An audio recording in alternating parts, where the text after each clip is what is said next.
doing amazing work, and this, I'm just playing a supportive role. Like, you know how medicine is, every single person's effort is valid.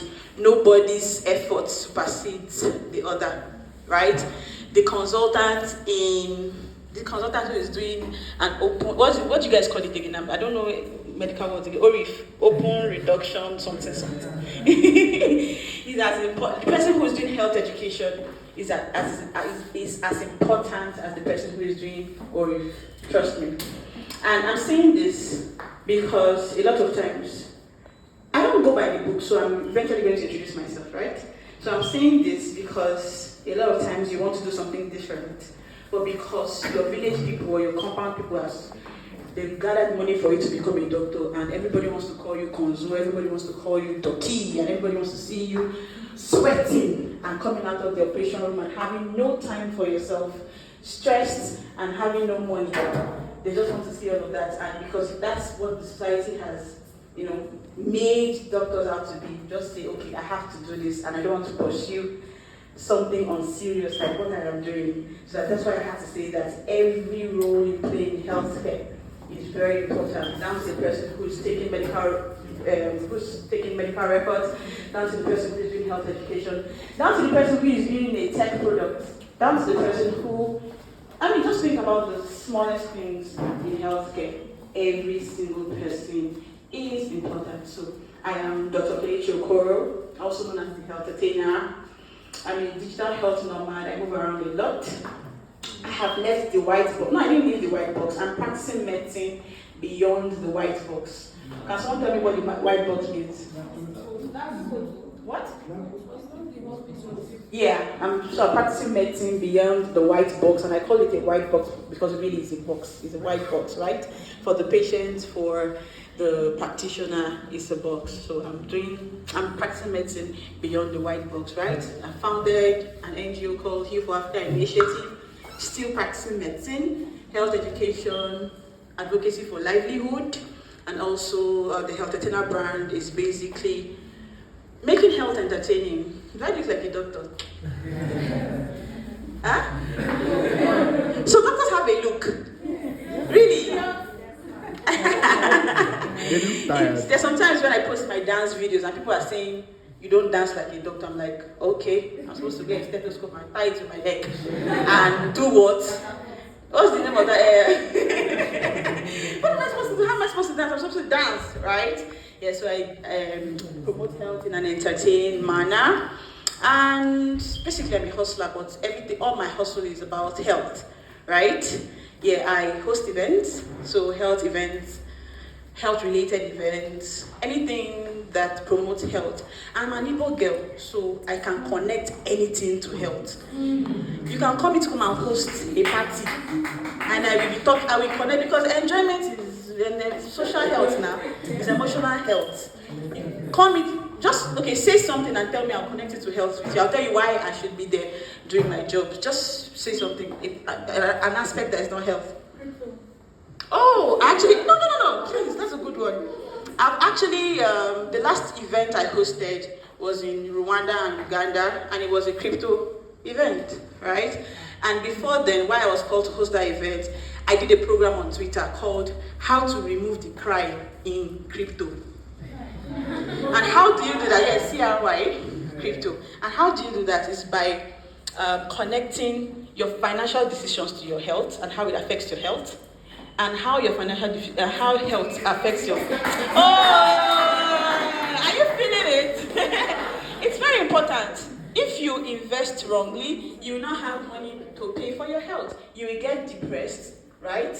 It will affect your mental health. It will affect your general wellness. You become a nuisance to the society. Health is the biggest market. Okay, another one. Cars. What? Cars. Of course, accidents. Yeah. I said it. Accidents. No, I could say something else. Mental wellness, luxury. Luxury can be related to mental health. Do you know how you feel when you get into a Mercedes? How do you see compare how somebody feels? Okay, so compare how somebody feels in a keke. Or on top of Okada. Compare it to somebody in a Mercedes, right? So what else? Wigs. Of course, beauty now. See. When you wake up and then you're doing your skincare routine or whatever it is, when you wake up, we all know how we look when we wake up, right? Me, I look fine. I don't know about you. I look very fine when I wake up. But once you start doing your glam, once you start doing your makeup, your mood starts. The women, then once you put the wig,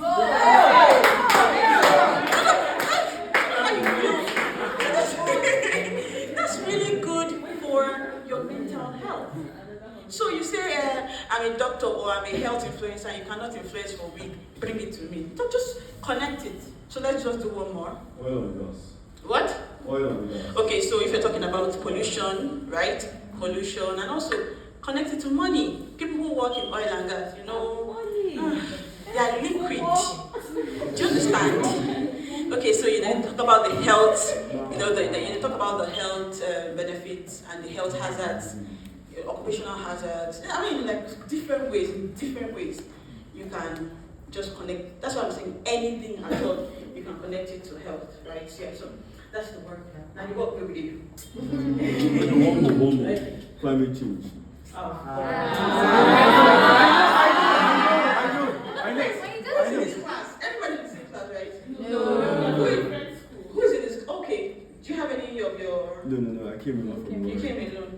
Tell me about yourself. You seem to be like all those of us in your class. Tell me about yourself.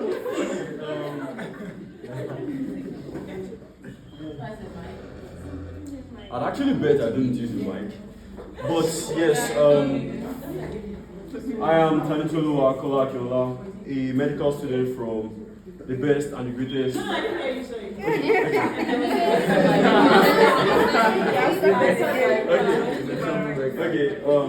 Okay, sorry.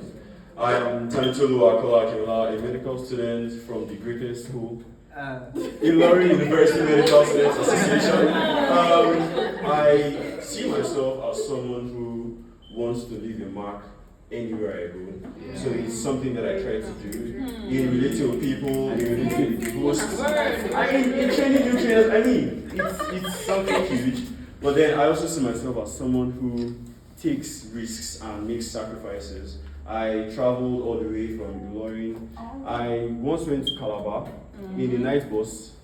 The bus was transporting catfish. and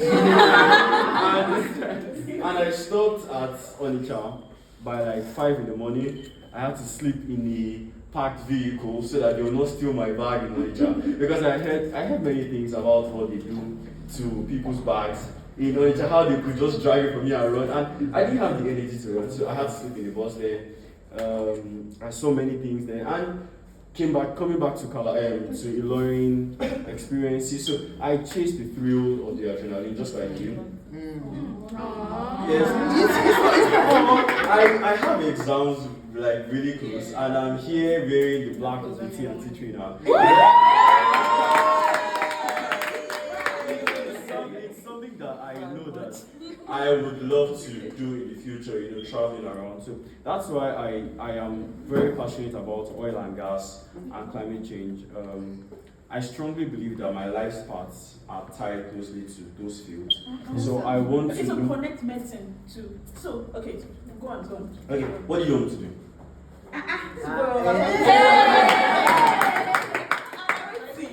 You remind me of me when I was in school. So you guys can actually have the guts to do this now. When I was in school, by the way, I spent 11 years in medical school.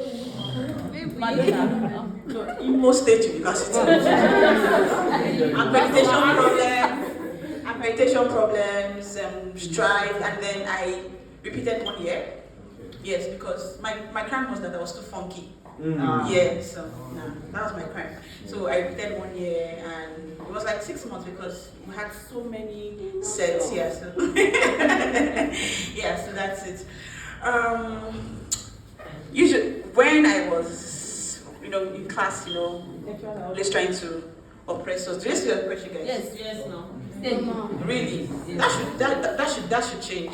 So they asked him, so what specialty are you going into? And they were asking everybody. And they asked me, and I said, I'm never going to do residency. I was like in pediatrics. And then I said, no wonder, I don't even know why you're here. You're supposed to be in entertainment. And I told him, I'll do the boot. You know? So, and all the while, I was trying to, I said that without even knowing what I was going to do. And then I was thinking, how do I do the boot? How do I do the boot? I'm an open book. I'm not the kind of person who wants to be a doctor in the morning, I'm a baller at night, or I want to be everything at the same time, right? So as a medic, you have to decide who you want to be. We all have our passion apart from medicine, okay? You have to decide if you want to be a doctor and let's say, makeup artist. And then you have to also decide if you want to be, you have to decide if you want to be a doctor in the morning and then a makeup artist after work hours. Then you have to decide if you want to stop medicine totally. Of course, a lot of people have done that.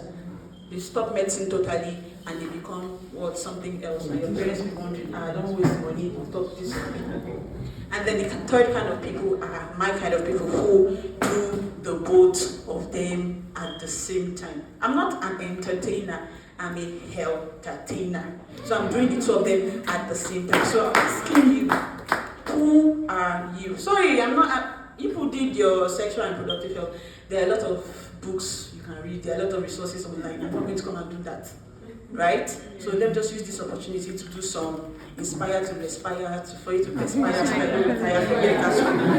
Is that okay? Is that okay? Yeah. Okay, so who are you? Who do you want to be? You don't need to have the perfect answer right now, but just try. Do you want to do medicine and you?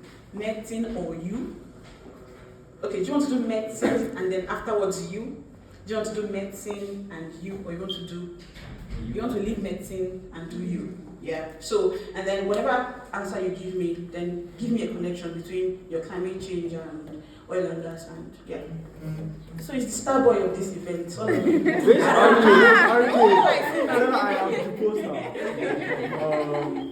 Thank you very much. Okay, my turn. Okay, so who am I? I mentioned earlier that I am Tanitoluwa, and that name is one that, being Tanitoluwa, will become a staple name in everybody's minds and mouths. It might not happen now, but it will definitely happen. Yes. How does it connect to what I want to do? Okay, so you asked medicine. Do you want to do like you're going to go into residency and you're going to be a doctor by day and oil and gas by night, or are you going to do both of them as I'm doing, or are you going to leave medicine totally and do climate change and oil and gas? Okay, I think my path is tied closely to medicine. When I got admission, I remember that's like the oldest status post I can remember. It was my finest lady that said yes to me, which was really weird because I was like 16 then, but I already knew that this was the love that I was going to chase. So what I think I'm going to do is to find an interplay between medicine, financing, climate change, and oil and gas. I'm very sure there are many avenues to do that. There are many opportunities. While they are not in the public eye, while they are not broad, while they are not popular, like your residency you mentioned, like the MPH, the MSc, this one, there is always a place, and to take constant finding. I believe that we are all processes, we are all in the process. Everybody who is here came here because they wanted to be. I could have been sleeping, I could have been reading, but everybody here chose to pay however much they pay, or not pay at all, leave their universities, leave their comforts to come here. So I know that I am on a journey, we are all on a journey, and there's no end in sight. So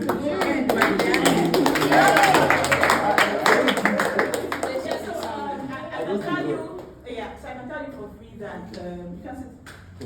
I'm not your lecturer. I can tell you for free that you don't need to actually I started health influence and started this whatever I'm doing. Nobody had done it before. The reason why there are health influencers in Nigeria is because I studied, right? So, and I had absolutely no idea of what I was doing, but I knew what I knew. I don't know, like I just knew that I just had to do something. So you can actually eventually find that connection. Okay. So don't look for something that is existent. I mean, I just kept on seeing specialties, MPH, I saw a lot of things. I'm like, I don't fit. So what did I do? I just became an outlier and started a niche for myself, and now other people are doing it. So you can start a niche, just figure it out, right? So don't. It's not all the time you're looking for an existing. Yeah, don't stand on existing protocol. Bring your own stage, right? That works. Yeah. So who else has a question for me? Yeah, sure. So I'd like to ask, like you said, you started a niche for yourself. Mm-hmm. How has it been? Ooh. Yeah. First, how has it been, like creating this niche one? Then how has it been as a female in this niche? Okay. Then financially, how has it been? Then do you think that this is the peak of your career? Do you think that there's more for you to do? Okay. So so I'll just start from the beginning here. Usually, I have never had a local job, right? I did my internship in 445 Hospital in Kenya, okay? And while I was there, I did, what do they call it? Super. Yeah, that's what they call it. You do it without pay, okay? So for the first 9 months, we're not paid. And we're just, in fact, I started the program because I wanted to start fast. I didn't want to waste time, so I didn't mind not getting paid for my internship, okay? So I did my internship for 9 months without getting any pay. So while doing the program, the hospital said I could now apply to join the program properly, and then they will pay me in arrears. Okay, so and then I did that and I was taking. But for me, it wasn't about the money. Like I didn't mind not being paid. I just wanted to get to the next point of my life. Okay, I finished my internship, and normally everybody will start looking for local job. And I went for one interview, and I was in the lobby, Dingy Hospital. The pay was 50,000 naira a month. You know, like I said, and when they called my name, I just said sorry, it's a mistake, and I left. Okay, so I went back home and I decided to start the Health Athena brand. Okay, and I did that for 9 months without pay before going for my youth service. So I didn't have a plan B. This is my plan A. Even when things got bad, I didn't think, okay, let me go to the hospital and go and start earning. No, it is not what I wanted to do. So I took the pain of not having any money for a while because I knew that the blood money will come later. Oh, so what I do is blood money. Trust me, it's blood money. And my consultants don't make as much as I make. Yeah, so that's and then it's okay. Let me stop bragging, right? Anyways, so I was ready to suffer for a while until I get my breakthrough. Okay, so and that helps when you actually have another source of income. Like I said, I'm an able girl, I know how to hustle, so I had other sources of income. But for some, I have other people who were clinicians, okay? They were clinicians. You can actually start practicing medicine while planning for your exit. And maybe for some people, there's no exit. You can do the both of them concurrently. It's just that I didn't want to do the both of them concurrently. So like I said, please don't take my own advice, it's mine, okay? You can do whatever you want to do. You can decide to do the both of them. We have a lot of people who are doing different things, but they're doing it concurrently, right? So that's for. Okay, so then when I started acceptance, right? People with my parents were like, "What are you doing?" Everybody was like, "What are you doing? Where's the money going to come from?" And all of that. And eventually, when money started coming, it was good. Okay, I'm paid to. I don't do adverts. I do advocacy. I'm practically being paid for what I would do for free. Right? It's World Hepatitis Day. I will talk about hepatitis anyways. But icing on the cake, somebody pays us to talk about it. Anyways. Right? And then you said, there's something else you said. As a woman, oh, of course. It's hard being a woman everywhere. In fact, if you follow me, okay, I don't know if you guys are on Facebook, my Facebook, I have a lot of trolls on Facebook, right? Anytime I post something, someone will say, are you not going to marry? Or something like that. Yeah, why are you talking like this? You know how they want women to be well-behaved. And there's something I always say, I didn't say it first, but I like to say it. Well-behaved women never make history. If you are well-behaved, you will not make history. Do you understand? There's nothing special about you. And for context, well-behaved doesn't mean you are if you're misbehaving, doesn't mean like it's the society that is saying that you are misbehaving. But what you are is different. What you are is audacious. What you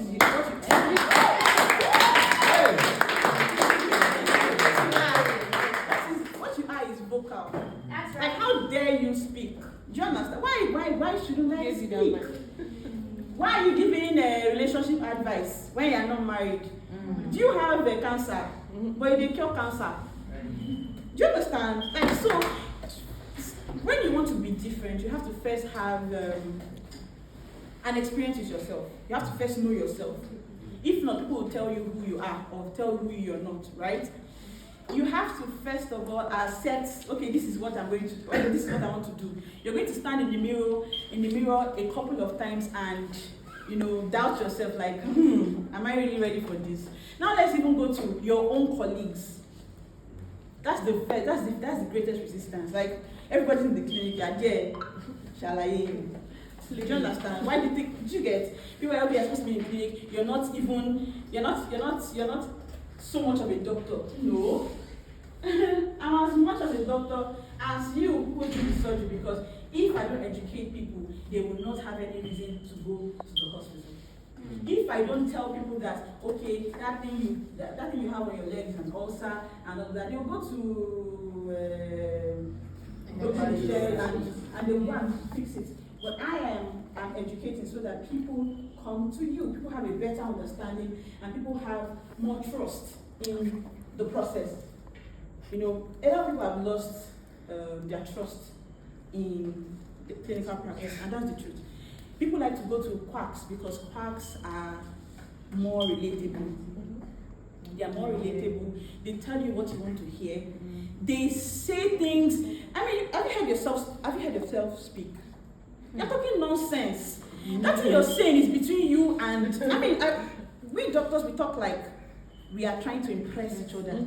Your patients don't care about all those highfalutin things. No. Your patients don't want to know what anemia is. They don't want to know about Kawasaki syndrome. They don't want to know those big things that interest you.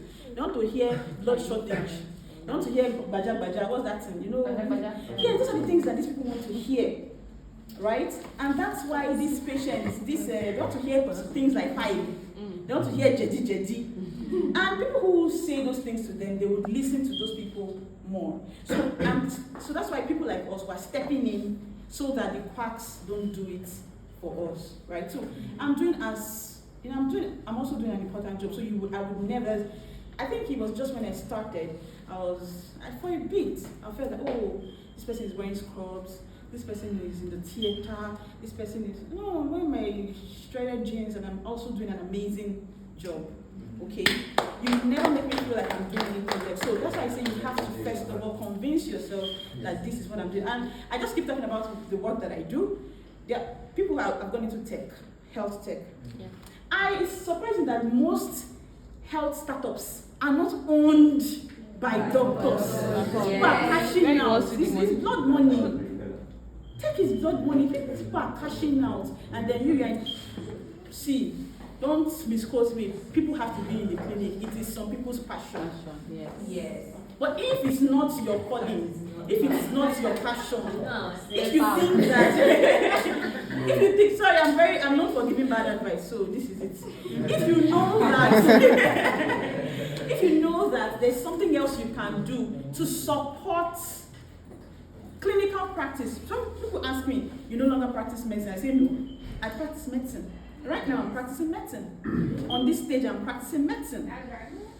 when I'm on social media, it's clinical practice is not the only aspect of medicine. There's health management, there's health economics, there's health policy. Have you seen the 8-point agenda of the new government? Health is not there.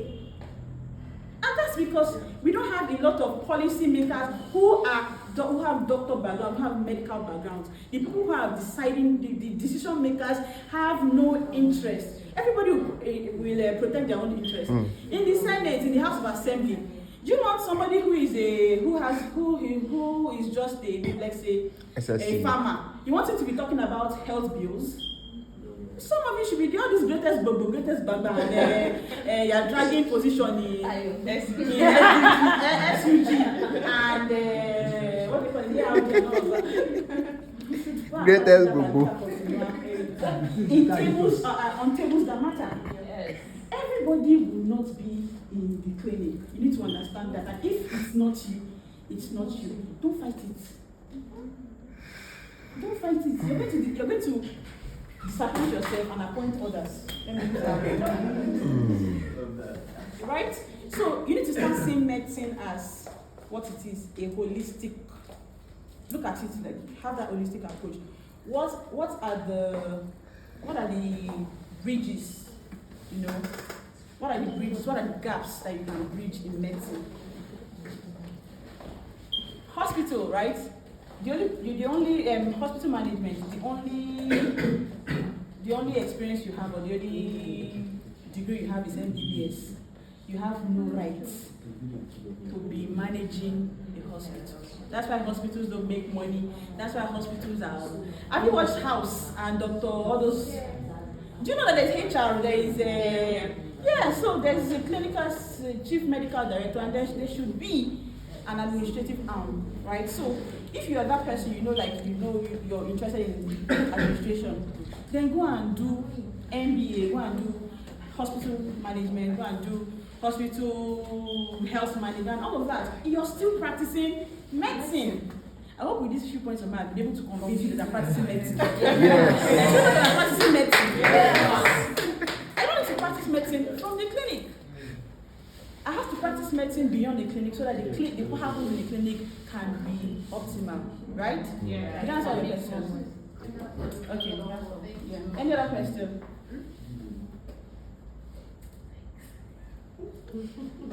Okay, while you're thinking of the question, please follow me on social media at Healthafina.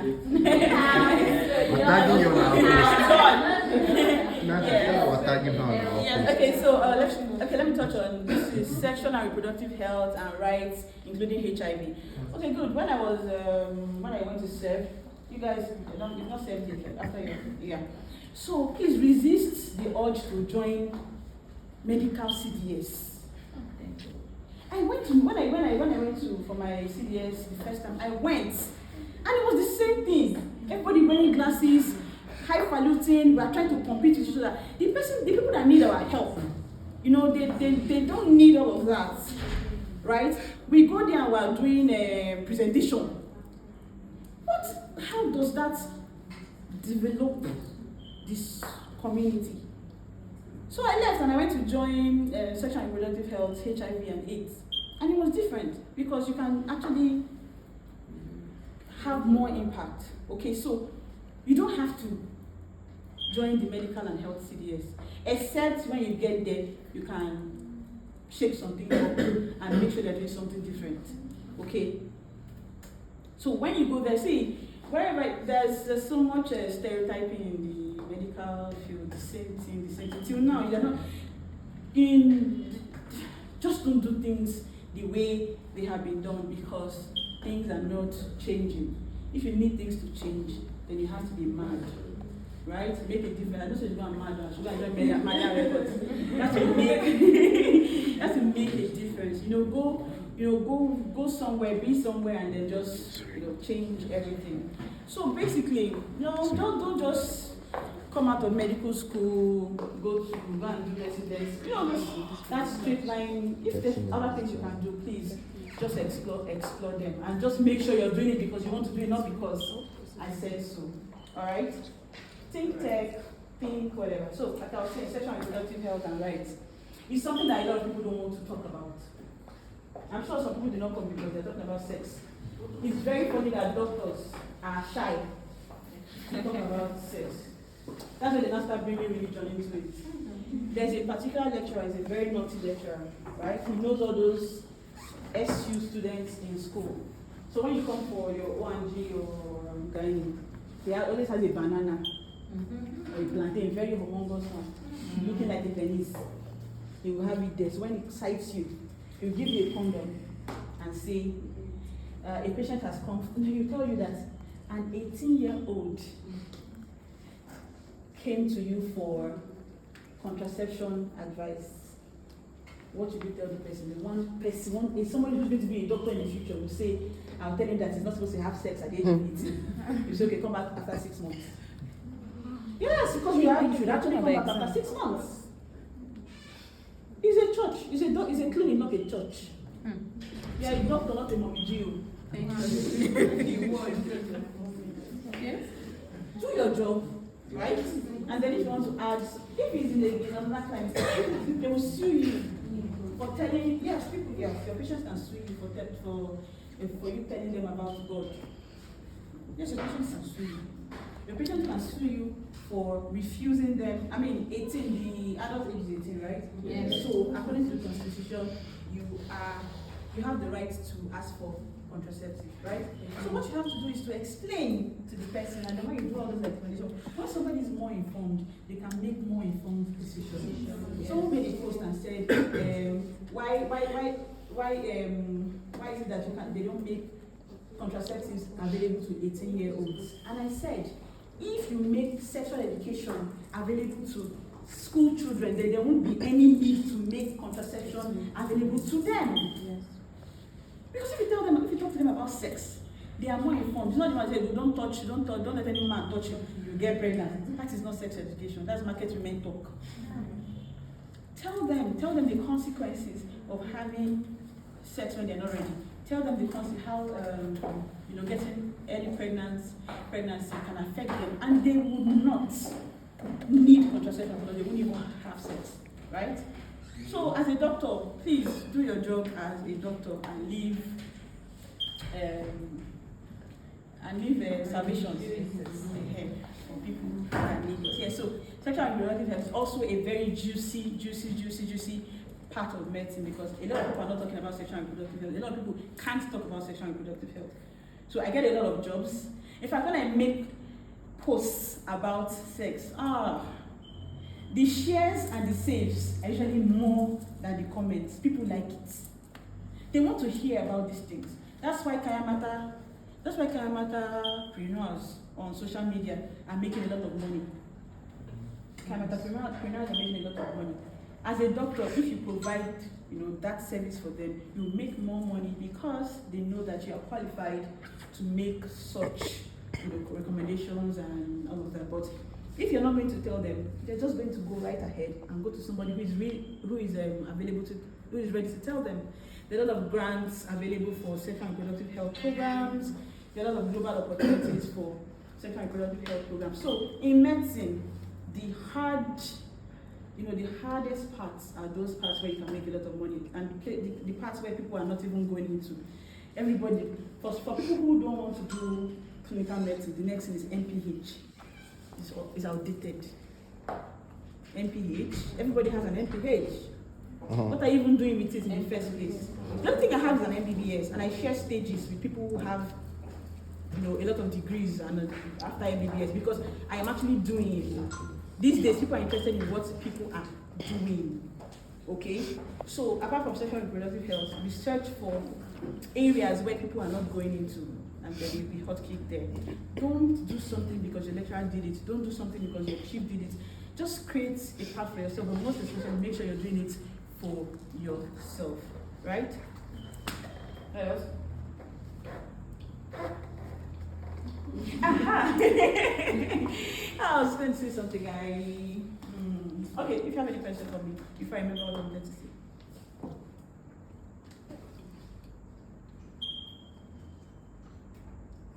No, thank you, my brother. I'm not using mine. Okay. You mentioned that you're a digital nomad. Yeah. I'm sorry, I'm not misunderstanding. Don't be sorry. How good? Do you have familial commitments? Yeah. Please say the word. It's like, He's asking if you're married. how to ask me. Do you have children? No, I don't. Actually, I have children actually, but they're not biological. yours. Okay, so Right? yeah. So I have 40-year-old children. Oh, I have okay. 30-year-old children. Ah. I have, okay, so there's something I always say. If you cannot be a mother to somebody you did not give birth to, then you're not a mother. What?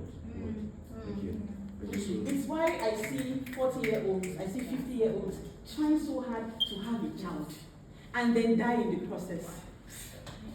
There are other options available. So there's a lot of social construct, I'm not a conformist. I don't conform. You cannot shame me for not being married. By the way, my private life is very private. So my followers don't know if I'm married, if I'm single, if I'm taken, or if I'm taken for granted. It's not supposed to be anybody's business.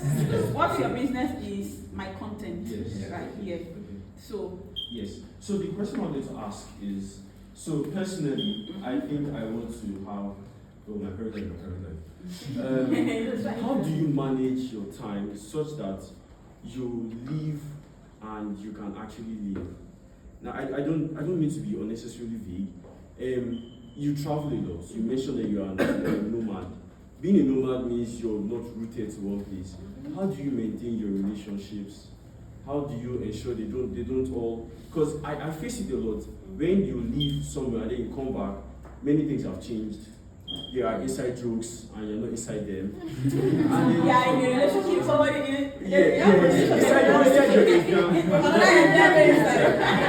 So yes, how do you manage these things? Because they are critical to the human life. Nobody can live without having relationships. Yeah. Nobody can say they have truly lived without having friends, without having people around them. So how do you maintain your people around you? Okay, so I have two best friends. I mean, I have other friends, but my two best friends, one is in the US and one is in the UK. And they're closest to me. They're closer to me than anybody around me. Right? And then I tell people, just like politics, if you have a friend and politics come in between you, the person is not your friend. Does that make sense? It's the same way that if your source of livelihood or what makes you happy comes in between you and your friends or your family or whatever, then it's not strong enough. Okay? And there's something else that keeps me going is that I usually say you can be alone. You can be married or you can be in a relationship and still be lonely. No, and still be lonely. But you can be alone and not be lonely. Does that make sense? Yes. So a lot of people have so many people around them. They're in a relationship, some are married, yet they are the loneliest people. So the most important thing is for you to first of all have yourself. Be comfortable with yourself, right? I don't know what boredom is. I can't remember last time I said I'm bored. It's not possible. I cannot be bored. I have books to read. I have videos to watch. I have movies to watch. I have projects to write. I have a lot of things to do. And even if it gets to the point where, okay, I have to see people, I go out to do those things. The other, if you're the kind of person that travels a lot, get a partner who doesn't mind you traveling a lot. There are some people who are very good with long-distance relationships. I love long-distance relationships. I don't like nobody. And there are people like that. Look for your type. Date your type. Marry your type. If you're the kind of person who wants to be with people all the time, then don't go and look for somebody's daughter that wants to be with you all the time. Right? Don't go and look for somebody who's clingy. Because people have wonderful relationships even when they are apart. I hope I'm not blabbing. Nah. People have wonderful. If you leave something here, travel. If you leave something here, travel, come back. It not be your own now. Abi? Yeah. So you have to. That's why I said earlier. You have to decide what it is you want, and then make sure that everything, all the decisions you take, they align with what you want. Does that make sense? It's just as simple as that. We keep reaching out for and wanting things that are not good for our progress, that are not good for our growth. Me, as in like maybe when I was younger, I wasn't like this, but right now, if I get into a relationship where I'm with a partner, my partner is the kind of person that doesn't want me to, travel everything, that means you're after my life. Mm-hmm. Yes, because you're after what makes me happy. You're after what makes me, glow, right? So you can actually have partners who can be that kind of person to you. They don't mind you doing all this. They can even travel with you. So just focus on you and then make sure that every other thing around you aligns. It's as simple as that. Yeah? What else? Yeah. That's it. So what I want to ask is, for many of us in the medical field, we usually have people that we look up to. Okay. Usually have people that we can say that, oh, okay, this is who I aspire to be. This is like what I want to do. This is somebody I can learn from. So for you being like a pioneer of your field per se, how do you make sure that you don't get stuck in the same place and you keep on improving yourself? Because you can't say that, oh, there are other things that, oh, I've seen somebody do this, I want to also get this. So how do you make sure that you're always on your game, you're always one step ahead? People don't come and meet, not that they don't come and meet you, but people that you train don't come and meet you and leave you where you are. What's wrong with that? For yourself, like, okay, so I don't know how I'm framing it. Yeah, I get you. A lot of celebrities get depressed because they were in their time, they were having plenty views, they were reigning, and now young small people, they're not going to reign forever. See, that's why they get depressed. Sometimes not moving is actually progress, right? Sometimes it's okay to not do anything. There was a time when I got burnt out. For 1 year, I didn't even collect any job. I did not do anything. I did not do anything. And then, of course, there are a lot of health influencers who have more clout than I do, who have more followers, who are doing more, a lot of other things. Aproko doctor, Waka Waka doctor, Dr. Zobo. If you know any of them, these guys are doing amazing stuff, and they learn from me. It's a plus for me. Do you understand? I don't have to feel like somebody else. You have to focus on yourself and be a better version of yourself, not of somebody else. Stop bringing somebody else. No, that's a recipe for disaster. Okay, first of all, and then for me, I have actually evolved. I'm no longer. I started as a content creator. I went from being a content creator to starting a consulting firm where I do digital media strategy for companies. In fact, I've even done for political candidates. I have a company that does that. I started public speaking, right? I'm hosting events. I started an NGO in 2018, Heal for Africa Initiative. From 2018 till now, I have evolved. You might not know because you know me as an entertainer, but I know. Do you understand? I'm no longer where I was. And the person who that information is most important to is me. I don't care if you don't know. I don't care if you don't see me as that. Right? Do you get me? Am I answering your question? Yeah, my question is more like, who do you look up to? It's not about the other people. It's how do you make sure that you yourself keep on evolving? Like, regardless of what is happening around, like, how do you make sure that you don't get used to?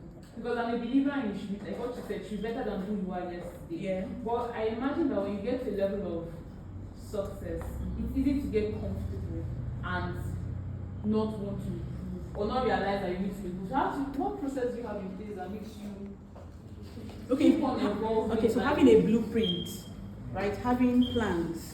I knew that I was going to start as a content creator, and I knew that I was going to evolve, right? I knew I was going to evolve. I knew I'm going to have a TV show. I'm going to have like a whole station that has different segments, health news, health dramas, and all those things. So if I haven't done those things, I know that yes, I need to keep putting in the work and also reinventing yourself, also learning more, right? You have to keep taking courses, you still have to, but it's not about, and then again, it's also okay if you don't evolve. I'm sorry, I got to a point where I got affected by that. I'm like, oh, I'm stuck in one place for so long, and like just pushing yourself. There are people who are comfortable just having one Toyota Camry, living in Asaba, having a house where they pay 250,000 naira, having a wife and a kid. And it's okay, right? So it's you who decide, okay, do I want to be this person, or do I want to be this person? Do I want to stop here? Do I want to keep moving, right? I was moving, there was one time from 2018, I started my brand in 2016, between 2016 and 2019. The things I had done between 2017 and 2018, all the things I did between 1 year is more than what I have done in like 2 years back or 3 years back. I was pushing myself too much. And at the point I'm like, relax, who is chasing you? What are you trying to, where do you want to go to, right? So my point is, don't be carried away by trying to get to the next step. It's okay to just be at a point for some time. And then knowing that you still have some plans, just gradually, but the bottom line is matter, don't kill yourself. Sometimes just don't do anything. I know people in medical school that they have decided, while everybody is trying to, I want to pass the 3 courses, they have decided that, okay, I'm going to resit. And it's a plan, it's a valid plan. All of you are going to graduate at the same time. This person is, okay, I'm going to resit ONG and pass pediatrics. Then later, they'll take computation and combination. And it's okay. It's okay. Everybody's on a journey and eventually will get there. So, but don't be hard on yourself. If you fail, try again later. If you still fail again, just try again. Just, one step at a time. One step at a time. If you want to stop, stop. If you don't want to stop, like that. Very okay. Alright. Please let me know when I should stop. But if you allow me, I'll be talking. So, the journey to success is a very long one. Especially for somebody like you're planning to make it. Even when the medical school is, burnout is something that a lot of us have to deal with, and sometimes you just want to run away. So I can imagine that it's also something you would have experienced, especially with the fact that a lot of what you do is on the social media space, which is the major contributing factor. So how do you, number one, how do you keep yourself consistent? Number two, how do you keep yourself motivated? And when you are just tired, but you still have to show up, what do you do? When I'm tired, I rest. I don't have to show up. There was a time that I was depressed, and I was still showing up, and then I would go back and still be burnt out and unhappy and depressed. And then one time I just realized I was just postponing my problem, and then I just stopped. Before, I don't used to say no. I actually had to buy a book called How to Say No Without Feeling Guilty. I did. Anything you invite me for, I'll come. Anyway, see, I used to travel, and then I was making a lot of money, so I could just, I could do. There's some things I do, and people are like, "Are you mad?" I could fund myself to a conference in Rwanda or in Germany, and I mean, just because I'm supposed to, I just wanted to keep learning. I wanted to keep connecting. I wanted to be, and then I was born. I just at the time, I'm like, I don't do. So when you are tired, rest. Menstrual hygiene education. My NGO, Youth Africa Initiative, started this project. Pay attention to her. And the reason why I started that NGO is because I was looking for, people who do menstrual hygiene education the way I wanted. Menstrual hygiene education is not about giving out pads. For most NGOs, all they do is give out pads. I wanted the education part. I wanted to talk about, puberty. I wanted to, talk about early pregnancy. I wanted to actually introduce other products, reusable. It was just not about giving pads to me. So I just kept on doing programs back to back. Even when it's not comfortable for me, even when it's not convenient for me, even when I don't have money. Oh, what menstrual hygiene day is coming? I have to do something. Then there was one I'm like, I'm going to do. One menstrual hygiene came and left. Nobody died. Other people did. I reposted. And he posted. Hey, people come here, you have not been doing your programs, all these schools. I said, for now, we no do. All the things I wanted to do 5 years ago, till now, then I used to think, if I don't do it, somebody else will do it. Till now, nobody has done it. All the plans I tell people my plans, all the plans I've told everybody, till now, nobody has done it. So just chill. As long as you are happy, as long as you're making money, just don't. I know, I mean, I can say this because I have gone through it. If someone was telling me this, then I would say it like, so it's okay, go and find out, and then later you can come and do inspire to inspire and perspire like I'm doing. It's okay, you can make your mistakes, and all of that, but the truth is, when you're tired, just rest. Okay? So that's the last one I answered. I didn't answer everything. How do you keep yourself consistent, and how do you get yourself out of burnout? Okay, like I said, rest, and then when you're ready, try again. How to keep yourself consistent. See, there's sometimes you get a block. There's some things you'll be doing and you just realize that, okay, like what Mubad said, R.I.P. Mubad, he said he gave Rexy his song. That's it's actually his song. So he felt that the song is like a poem, call and response. So he didn't think it was befitting for his, for the stage he has gotten to. So he gave it to Rexy. And when the song came out, it blew. Right? So you get to a point where this thing, you feel like it's not, I don't pass this level now. Do you understand? You feel like you need to be doing something else. So you have to read more, watch other people understand, see what other people are doing, especially if it's something that is new and maybe it's new in Nigeria. Check other countries and see what they are doing. Get motivated by what every other person is doing. And it's okay to copy. If you are smart, if you are a smart person, I know during our time we used to copy. We all those. I'm looking for somebody that is. If you plan that, okay, you and me and you sit down.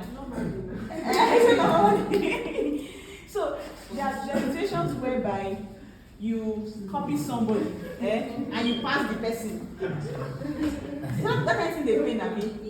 You copy somebody and you pass the person. So that's what smart people do.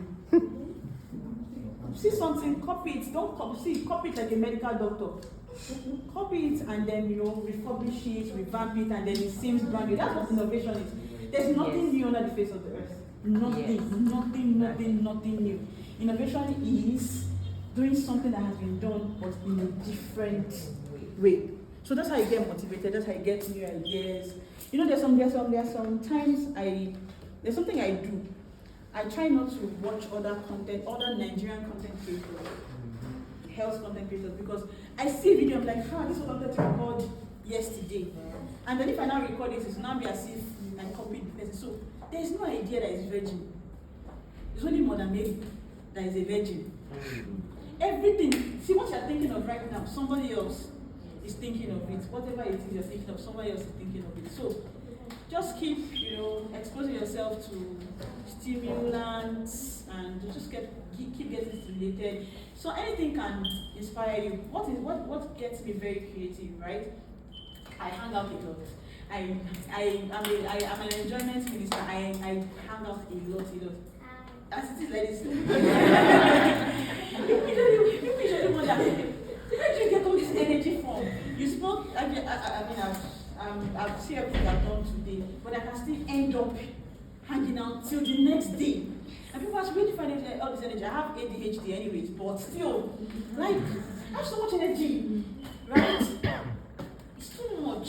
People ask, how do you find it? How do you do this?